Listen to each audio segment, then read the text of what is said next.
नमस्कार सर्वांना, मी प्रज्वल विजय वाघमारे तुमचं माझ्या चॅनलमध्ये स्वागत करतो. तर शंभूराजांच्या जीवनाशी संबंधित जी सिरीज मी चालू केली आहे त्याचाच हा आहे एक भाग.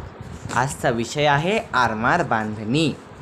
जो सागरावर वर्चस्व गाजवेल त्याच्या सीमा दिल्ली यमुनेला भिडतात असे थोरले राजे नेहमी म्हणायचे. आणि त्यासाठीच सुरतेपासून खाली कारवारपर्यंत अंमल बसविणे आवश्यक व त्यासाठी सुसज्ज आरमार पदरी असणे हे महत्त्वाचे. हे थोरले छत्रपती महाराज साहेब शिवाजी महाराजांचे बोल शंभूराजांच्या स्मरणात होते. स्वराज्याच्या संरक्षण सिद्धतेत समुद्रावरील पकडीची मोठी महत्त्वाची भूमिका संभाजीराजांनी कायम लक्षात ठेवली होती.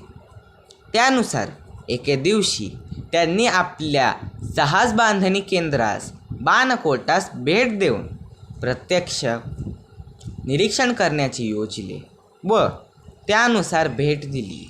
अनेक तारव्यातून गोराब्यातून शिडी चढून जाऊन पुरती निरीक्षणे नोंदवलीत.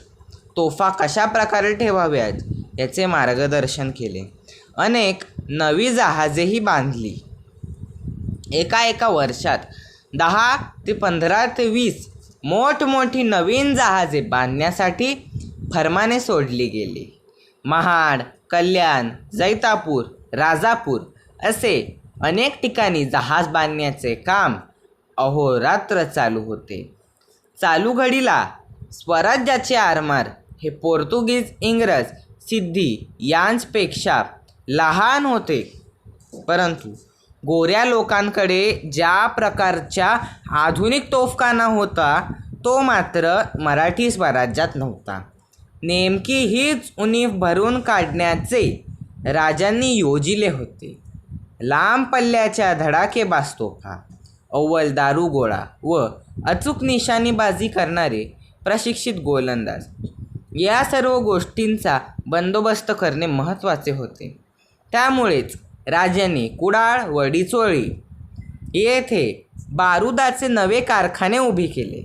आता प्रश्न होता तो फक्त तोफा बनविणे व गोलंदाजांना प्रशिक्षण देणे.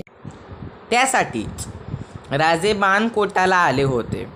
त्यांनी याबाबत अरबांचा सेनापती जंगे खान याची मदत घेतली होती व प्रत्यक्ष सुरुवात होणार होती. जंगे खान मराठी दर्यावर्दींना अचूक गोलंदाजी व पाण्यातल्या युद्धाचे प्रशिक्षण देऊन राजांच्या शब्दाप्रमाणे हजर झाला. शिवाय जंगे खान काही महिने बाणकोटालाच मुक्काम करून मराठी कारागिरांना अत्यंत कमी वेळात मोठी जहाजे कशी बांधायची याचे प्रशिक्षण देणार होते. त्याचबरोबर अत्यंत महत्त्वाची म्हणजे लांब पल्ल्याच्या तोफा जडविणे व उडविणे याची मराठी आरमाराला धडे मिळणार होते. आणि त्यासाठीच राजे स्वतः बाणकोटाला येऊन जंगे खान सोबत थांबले होते. ठरलेल्या कामाचे नियोजन केले. संबंधितांना त्याबाबत निर्देश देऊन राजांनी जंगे खानाचा निरोप घेतला.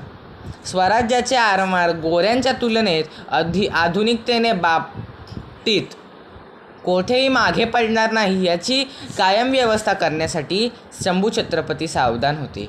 शिवछत्रपतींच्या काळात अपूर्ण राहिलेला कुलाबा किल्ल्याच्या तटबंदीचा अवघ्या 6 महिन्यात काम पूर्ण करून घेतली व बारुदाचा अव्वल साठा तयार केला गेला. शिवाय अष्टागारातील सागर गडावरही धान्य आणि दारूची कोठारे शिगोशिगी भरली गेली. अशा प्रकारे स्वराज्यावर येणाऱ्या भावी प्रसंगांना तोंड देण्यासाठी आरमार सर्व प्रकारे सुसज्ज करण्यात आले. धन्यवाद. जर व्हिडिओ आवडला असेल तर लाईक, शेअर आणि सबस्क्राईब करा. जय जिजाऊ, जय शिवराय, जय शंभू.